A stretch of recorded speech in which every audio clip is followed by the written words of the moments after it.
ওয়াবুদু রাব্বাকা হাত্তা ইয়াতিয়াকাল ইয়াকিন।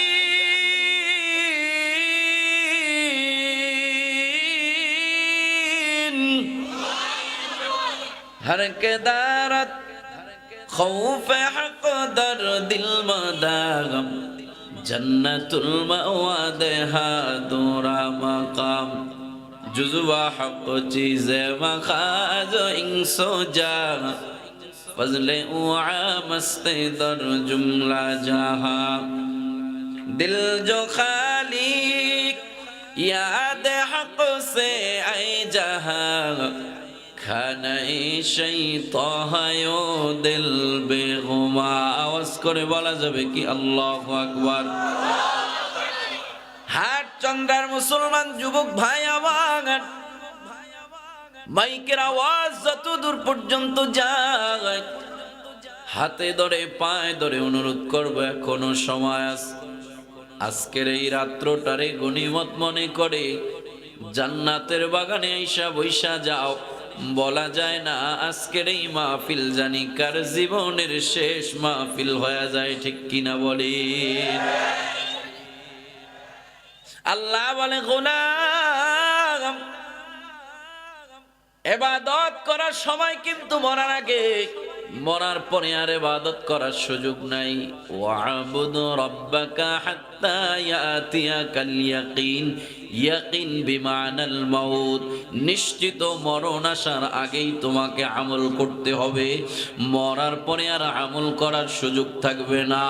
যদি আল্লাহ পাক কাউকে আমল করার সুযোগ দানও করে, বান্দা আমল করতে পারবে কিন্তু ওই আমলে আর তাকে নেকি দেওয়া হবে না।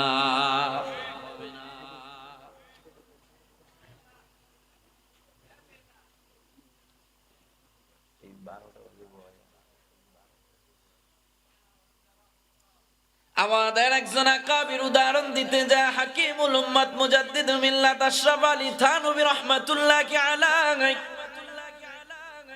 উদাহরণ দিতে গিয়ে আপনাকে আমাকে বুঝায়, আমাদের বড় একজন আকাবির সফরে রওনা হয়েছে। হঠাৎ করে তাকায় দেখে একটা কবরস্থান দেখা যায়। আল্লাহর ওলি কবরটা জিয়ারত করার জন্য হাঁটি হাঁটি পা পা করে কবরস্থানের পাশে দাঁড়ায়। যেই মাত্র কবরের পাশে যায় দাঁড়ায়, অমনি ভাবে শুনতে পায় ওই কবর থেকে মাওলা পাকের কোরআনের তেলাওয়াতের আওয়াজ শোনা যায়। আপনারা যেমন আশ্চর্য হয়ে সুবহানাল্লাহর আওয়াজ দিয়েছেন, আল্লাহর ওলি কবর থেকে কোরআন তেলাওয়াতের আওয়াজ শুনে আল্লাহর ওলিও আশ্চর্য হয়ে সুবহানাল্লাহর আওয়াজ দিয়া দাঁড়ায় দাঁড়ায় আফসোস করে। কার জানি কপাল বড় ভালো, মরার পরে তো মানুষের আমলের দরজা বন্ধ হয়ে যায়। ইদা মাতাল ইনসান ইনকাতা আনহু আমালুহু কুল্লু। বান্দা যখন মারা যায় আমলের দরজা বন্ধ হয়ে যায়। অথচ কার কপাল জানি ভালো, কবরে যায়ও সে আমল করার সুযোগ পেয়েছে, কোরআনের তেলাওয়াত করতেছে। অমনি ভাবে কবরওয়ালার জবান খুলে যায়।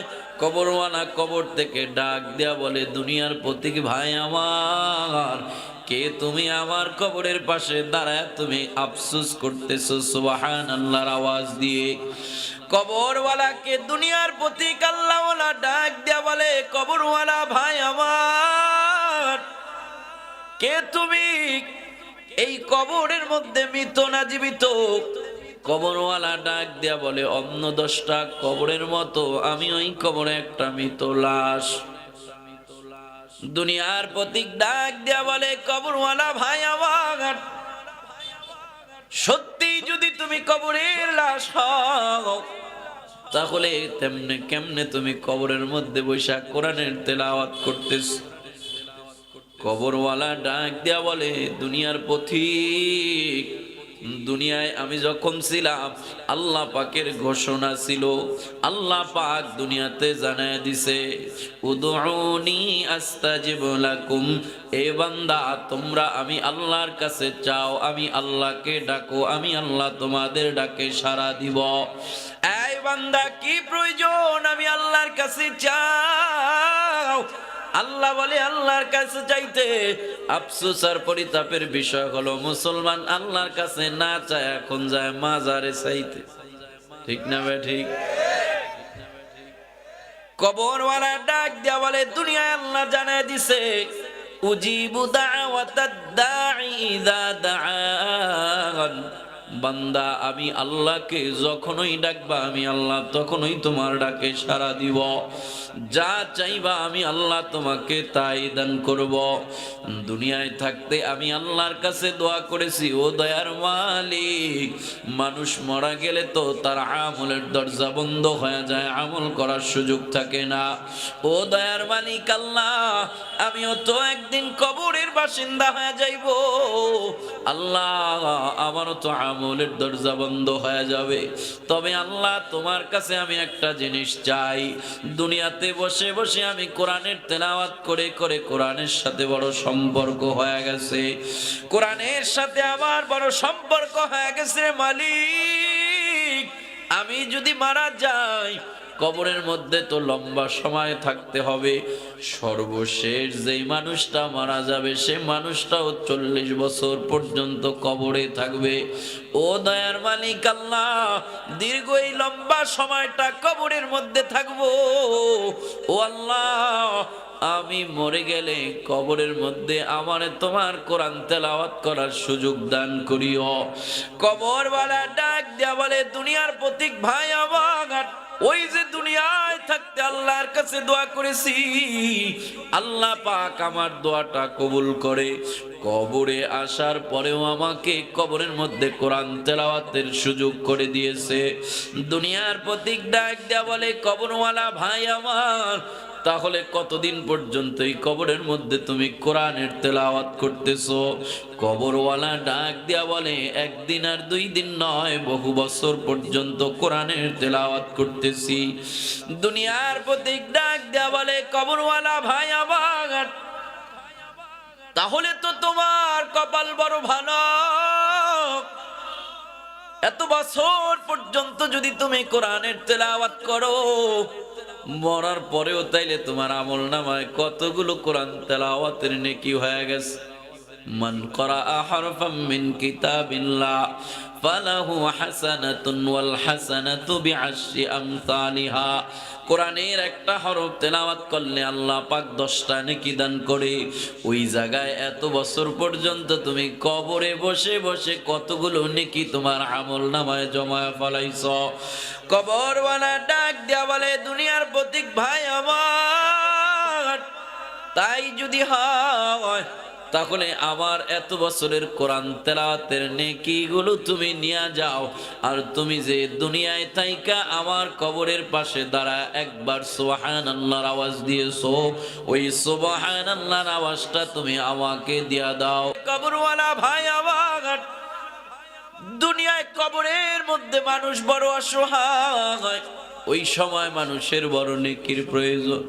এই কবরওয়ালা ভাই, ওই অসহায় অবস্থায় থাইকাও তুমি কেন আমাকে এতগুলো নেকি দিয়া দিতে চাও? কবরওয়ালা ডাক দেয়া বলে রে দুনিয়ার পথিক, তোমার এই ভুল ভাঙার জন্য আল্লাহ পাক আমার জবান খুলে দিয়েছে তোমার সাথে কথোপকথন করার জন্য।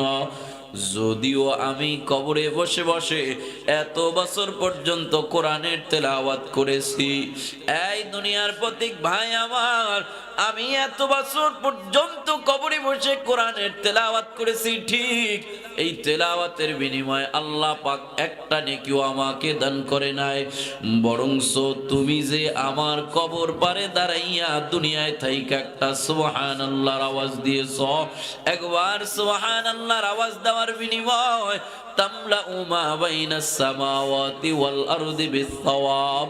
এই আসমান জমিনের মাঝখানে যত ফাঁকা জায়গা আছে, এই ফাঁকা জায়গা ভর্তি সমপরিমাণ নেক আমল আল্লাহ তোমার আমলনামায় দিয়া দিছে। হাট চন্দ্রার মুসলমান, বয়ান বুঝে থাকলে বলেন সুবহানাল্লাহ, আলহামদুলিল্লাহ, আল্লাহু আকবারের আওয়াজ আমরা কবে দিব? মরার আগে না পরে? নামাজি আমরা কবে হব? মরার আগে না পরে?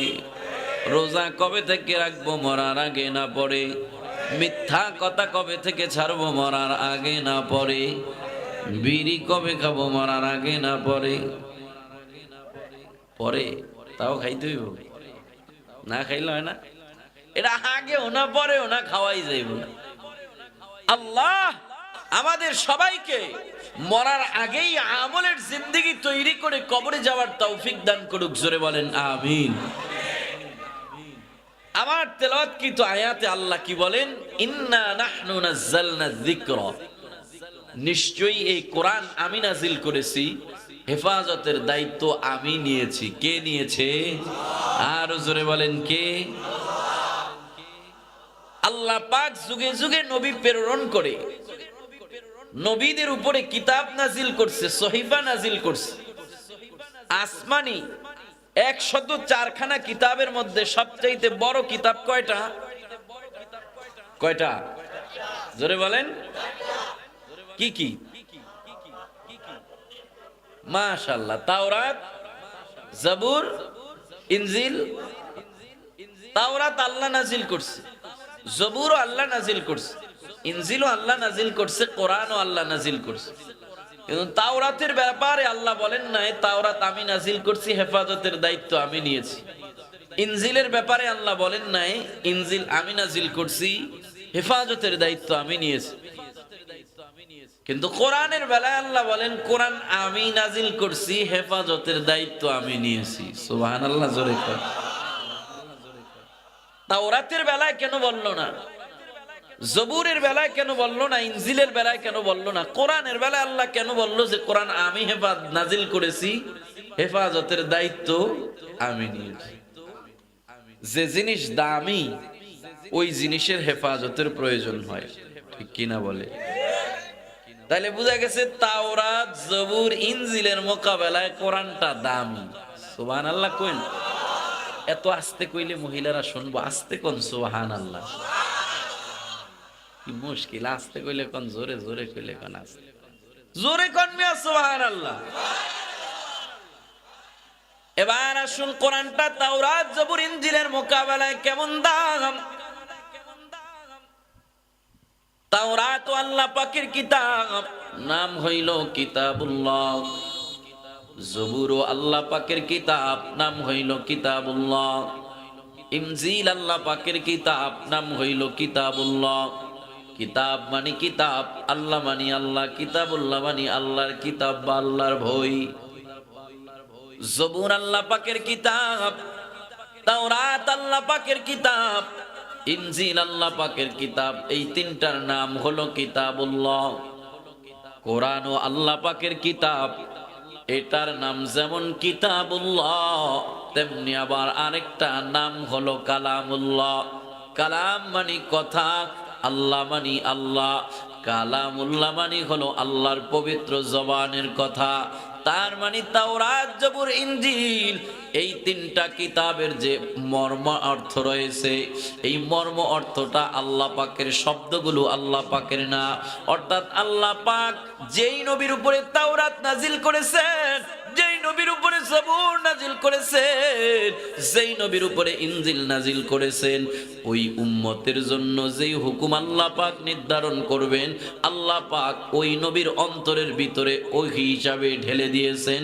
ওই নবীর জবানে তার ভাষায় সেই হুকুমটা উম্মতের জানায় দিয়েছেন। ওটা তাওরাত হয়ে গেছে, ওটা জবুর হয়ে গেছে, ওটা ইনজিল হয়ে গেছে। যেমন ধরেন আমাদের নবীর হাদিসগুলোকে, আমাদের নবীর হাদিস যেটা আছে ওটা আমার নবীর পবিত্র জবানের কথা, কিন্তু অর্থ আর আদেশ হলো আল্লাহ পাকের। আর কোরআন যেটা আছে, কোরআনটার নাম হলো কালামুল্লাহ। কালাম মানে হলো কথা, আল্লাহ মানে হলো আল্লাহ, কালামুল্লাহ মানে হলো আল্লাহর কথা। অর্থাৎ এই 30 পারা কোরআন যেটা আমরা দেখতেছি, এই 30 পারা কোরআনটার অর্থ এবং শব্দ উভয়টাই আমার মালিকের পবিত্র জবানের কথা। তার মানে যদি এই জামালপুরের একটা মানুষ কোরআনুল কারীমের 114টা সূরা থেকে যে কোনো একটা সূরার একটা আয়াত তেলাওয়াত করে, যদি মানুষ আপনারা এই ময়দান থেকে হোক, সে যে কোনো বংশের, সে কোনো বর্ণের, বান্দা যখন বলবে আলহামদুলিল্লাহি রাব্বিল আলামিন, যে কথাটা আমার মালিকের পবিত্র জবানে উচ্চারণ হয়েছে, ওই কথাটাই এখন আপনার জবানে আবার উচ্চারণ হলো সুবহানাল্লাহ। এজন্য হাদিসের মধ্যে এসেছে, যখন ওই দুনিয়ায় কোনো কারি কোরআনের তেলাওয়াত করে, তার জবান থেকে কোরআনের তেলাওয়াত বের করে, সাথে সাথে আল্লাহ পাকের ফেরেশতারা তার জিহ্বাটার মধ্যে চুমু খায়। কারণ যেই কথাটা তার জিহ্বা অতিক্রম করে বের হইতেছে, এই কথাটা তার কোনো কথা না, এই কথা হলো আমার মালিকের পবিত্র জবানের কথা। এই কালামে জিন্দা কুরআনে হাকিম, হিকমতে উলা ইয়াজালুস্ত কদিম, জামিউল ইলমি ফিল কুরআনে হাকিম, تقاصرت عنه أفهام الرجال، بقى قرآن كلام الله بشونو، قديم استی نئینو। আওয়াজ করে বলা যাবে কি আল্লাহু আকবার? তাহলে তাওরাত, জবুর, ইনজিলের নাম হইল একটা কিতাবুল্লাহ, আর কোরআনের নাম হইল দুইটা, কিতাবুল্লাহ এবং কালামুল্লাহ। নামের দিক থেকেও কোরআনটা দামি হয়ে গেছে। যে জিনিস দামি হয় ওই জিনিস হেফাজতের প্রয়োজন হয়। এবার আসেন মর্যাদার দিক থেকে কোরআন এবং কোরআনটা তাওরাত, জবুর, ইনজিলের মোকাবেলায় কেমন দাম। যেই আসমানি কিতাব, যেই তাওরাত আছে, এই তাওরাতের একটা আয়াত দুনিয়ার 7 আসমান 7 জমিনকে যদি এক পাল্লায় রাখা হয়, তাওরাতের একটা পৃষ্ঠা যদি এক পাল্লায় রাখা হয়, তাহলে তাওরাতের একটা পৃষ্ঠা দুনিয়ার 7 আসমান 7 জমিনের মোকাবেলায় ভারী হয়ে যাবে। তাওরাতের একটা পৃষ্ঠা 7 আসমান 7 জমিনের মোকাবেলায় ভারী হবে। এবার পুরা তাওরাত একটা কিতাবকে যদি রাখেন, 7 আসমান 7 জমিনের মোকাবেলায় ভারী হয়ে যাবে। অনুরূপ ভাবে আপনি ইনজিলটাকে যদি রাখেন, তাওরাত যেমন 7 আসমান 7 জমিনের মোকাবেলায় ভারী হয়ে গেছে, ইনজিলটাও 7 আসমান 7 জমিনের মোকাবেলায় ভারী হয়ে যাবে।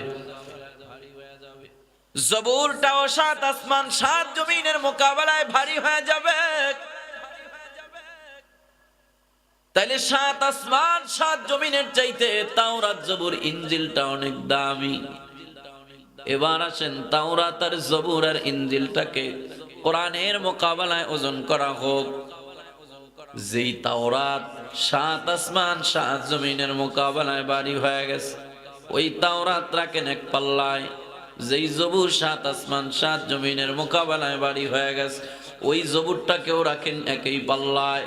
যেই ইনজিল 7 আসমান 7 জমিনের মোকাবেলায় ভারী হয়ে গেছে, ওই ইনজিলকেও রাখেন এক পাল্লায়।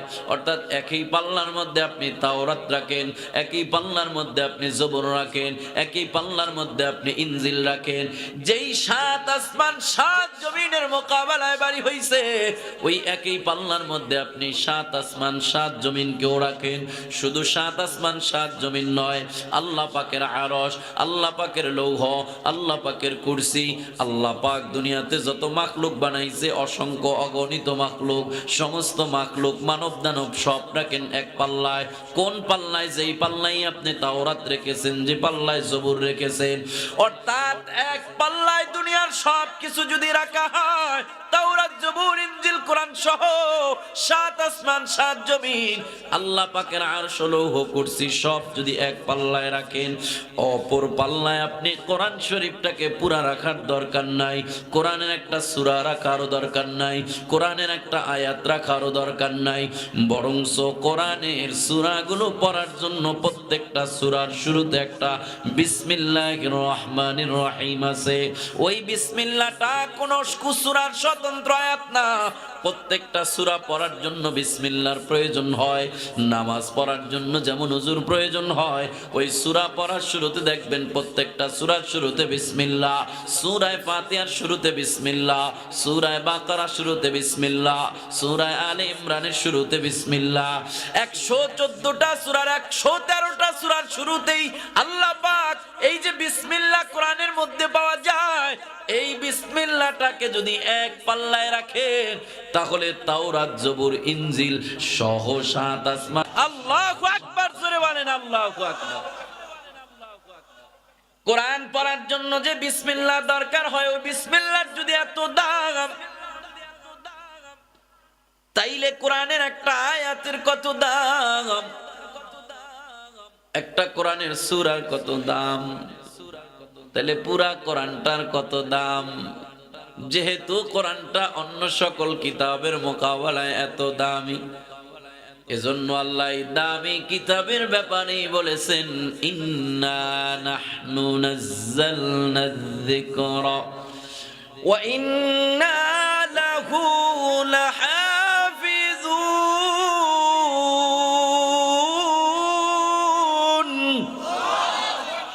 যেহেতু এই কোরআনটা বড় দামি, আর দামি জিনিসকেই হেফাজতের প্রয়োজন হয়। দেখবেন আপনাদের শহরের বাজারের মধ্যে আলু পটল তরকারি যারা বিক্রি করে, রাতের বেলা একটা তেরপাল দিয়া পেঁচা একটা রশি দিয়া বাঁধা বাড়িতে ঘুম দেয়। আর যাদের স্বর্ণের দোকান রয়েছে, ওই স্বর্ণের দোকানগুলোর মধ্যে অনেক লকার থাকে, মজবুত লকার, ওই লকারের মধ্যে স্বর্ণ ঢুকায়, এরপরে একটা তালা মারে, ওটারে আবার আরেকটা লকারের মধ্যে ঢুকায়, ওটারে আবার আরেকটা লকারের মধ্যে ঢুকায়। এইভাবে হেফাজত করতে করতে করতে করতে মেইন গেটে বড় একটা কেসি গেট লাগায়া ওটার মধ্যে আবার 4-5টা তালা মারে, আছে না নাই? কয় আলু পটল তরকারির মোকাবেলায় স্বর্ণ যেমন 1000 গুণে দামি, তাওরাত জবুর ইনজিলের মোকাবেলায় আল্লাহ পাকের কোরআনটা 1,00,000 কোটি গুণে দামি। এজন্য দামি জিনিসের এই হেফাজতের প্রয়োজন হয়। আল্লাহ এজন্য কোরআনের বেলায় বলেছেন ইন্না নাহনু নাযালনা যিকরা ওয়া ইন্না লাহু লাহাফিজুন।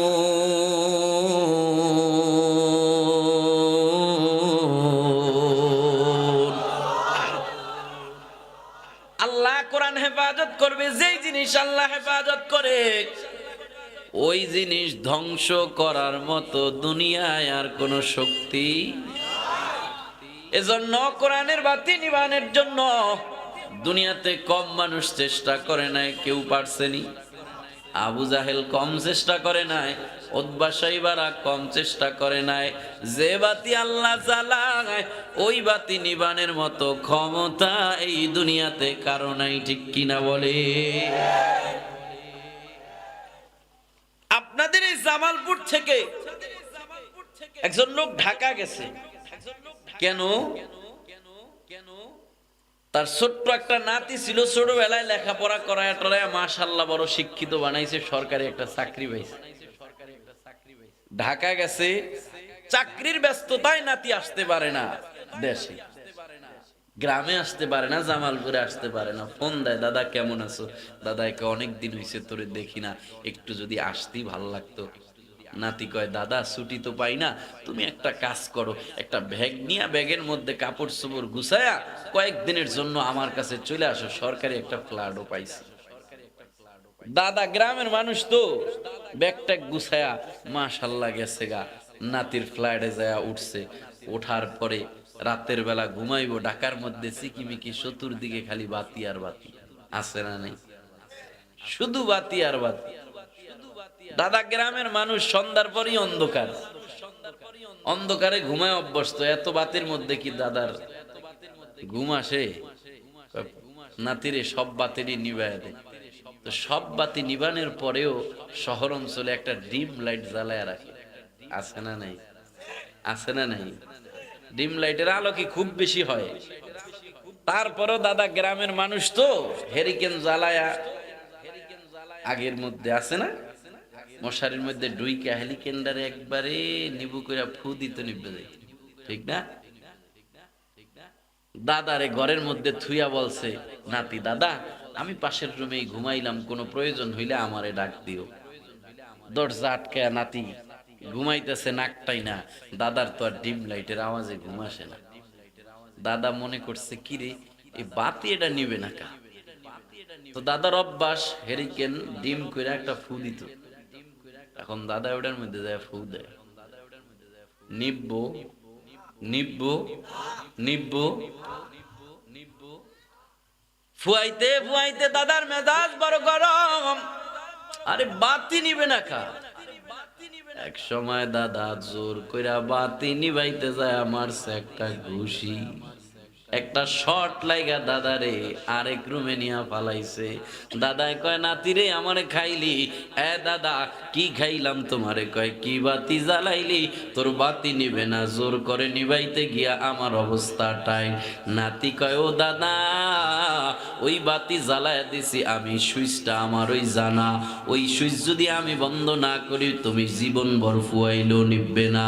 আল্লাহ বলে কোরআনের বাতি আমি জ্বালাইছি, এই বাতি নিবানের জন্য আবু জাহেল কম চেষ্টা করে নাই, অথবা সাইবারা কম চেষ্টা করে নাই, সবাই ফু দিছে বাতি নিবানের জন্য। যেই জোর কইরা নিবাইতে চাইছে এই জামালপুরের সরিষা বাড়ির টাকলারও সাকলা উড়ে দিছি, ঠিক কিনা ক? যেই বাতি আল্লাহ জ্বালায় ওই বাতি নিবানের কারো ক্ষমতা নাই। আল্লাহ কয় এই বাতি আমি জ্বালাইছি, কোরআনের বাতি আমি জ্বালাইছি, হেফাজতের দায়িত্ব আমি নিয়েছি। আল্লাহ কেমনে কোরআনের হেফাজত করবেন? হাকিমুল ইসলাম কারি তৈয়ব সাহেব রহমাতুল্লাহি আলাইহি কোরআন হেফাজতের 4টা মাধ্যম বর্ণনা করেছেন, যেই 4 মাধ্যমে কোরআনটাকে আল্লাহ পাক হেফাজত করবে। জোরে আওয়াজ করে বলেন কয়টা? 12টা পার হয়ে গেছে আলহামদুলিল্লাহ। অনেক সময় এখন আসলে ঘুমানোর সময়, এখন আর ওয়াজ শোনার সময় না।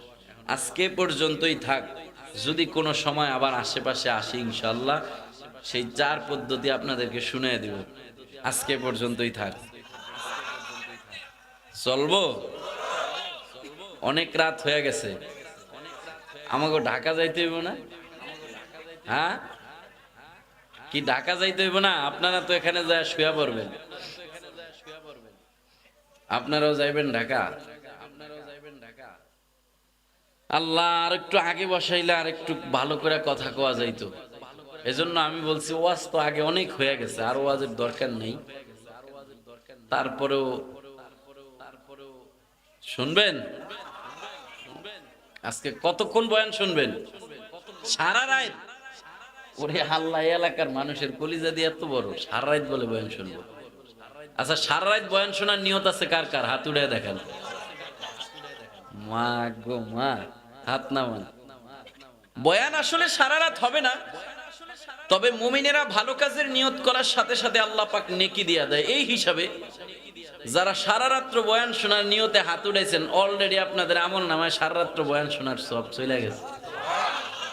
অনেকে কিন্তু মাঝে মধ্যে হাত উঠায় না, চালাকি করছে, ভাবছে আগে যাইবো গে, এখন মনে মনে কইস কি একটা লস হইলো, হাতটা উঠাইলো তো সবটা পাইতাম। তা করে আরেকটা চান্স দেওয়া হোক নাকি কোন? বয়ান সারা রাত হবে না, যদি হয়, যদি হয় তাহলে সারা রাত বয়ান শোনার নিয়ত আছে কার কার? দুহাত তুলে আল্লাহকে দেখাই, নারায়ে তাকবীর। আল্লাহ কবুল করুক। হাকিমুল ইসলাম কারি তৈয়ব সাহেব রহমাতুল্লাহি আলাইহি তার কিতাবের মধ্যে লেখেন আল্লাহ পাক 4 পদ্ধতিতে কোরআনটাকে হেফাজত করবেন। সংক্ষেপে 4টা পদ্ধতি বলে আমি আপনাদের কাছ থেকে বিদায় নেব। 1 নম্বর পদ্ধতি, কারি তৈয়ব সাহেব রহমাতুল্লাহি আলাইহি তার কিতাবের মধ্যে লেখেন, এক নম্বর পদ্ধতি আল্লাহ পাক যেভাবে কোরআনটাকে হেফাজত করবেন, আল্লাহ পাকের আরশে আজিমের উপরে আল্লাহ পাক একটা পাহাড়ের শহর বানাইছেন, যেটার নাম হলো কাফ শহর। ওই কাফ শহরটা হলো পাহাড়ের শহর। ওই শহরের মধ্যে আল্লাহ পাক এই কোরআনের মধ্যে যতগুলো শব্দ আছে, আলিফ লাম মিম যালিকাল কিতাব, আলিফ লাম মিম লিখতে যেরকম এই আলিফ লাম মিমের আদলে আল্লাহ পাক একটা পাহাড় বানাইছে, যালিকা লিখতে যেমন যালিকার আদলে আল্লাহ পাক একটা পাহাড় সৃষ্টি করেছে, কিতাব লিখতে যেমন কিতাব লেখার আদলে আল্লাহ পাক একটা পাহাড় বানাইছে। আল্লাহ পাকের আরশে আজিমের উপরে ওই কাফ শহরের মধ্যে আল্লাহ পাক কোরআন হেফাজত করার জন্য পুরা কোরআন শরীফে যত শব্দ আছে, যত অক্ষর আছে, বর্ণ আছে, সমস্ত অক্ষর, শব্দ আর বর্ণের আদলে আল্লাহ পাক ওই কাফ শহরের মধ্যে এক একটা পাহাড় সৃষ্টি করে কোরআন হেফাজতের ব্যবস্থা করে দিয়েছেন। দুই নম্বর, আল্লাহ পাক কোরআন হেফাজতের দায়িত্ব নিয়েছেন কিভাবে? আল্লাহ পাকের আরশের মধ্যে একটা লৌহ আছে, ওই লৌহের মধ্যে আল্লাহ পাক পুরা 30 পারা কোরআনটারে লিখে দিয়েছেন। আল্লাহ পাক জানায় দেয়, বাল হুয়া কুরআনুম মাজিদু ফি লাওহিম মাহফুজ।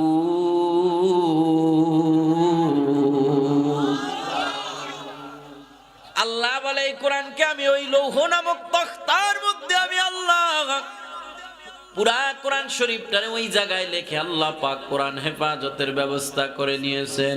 3 নম্বরে আল্লাহ পাক কোরআন হেফাজতের ব্যবস্থা কেমনে করেছেন? আল্লাহ পাক দুনিয়াতে অসংখ্য অগণিত ফেরেশতা সৃষ্টি করেছেন। ফেরেশতার সৃষ্টির সংখ্যা কেউ জানে না।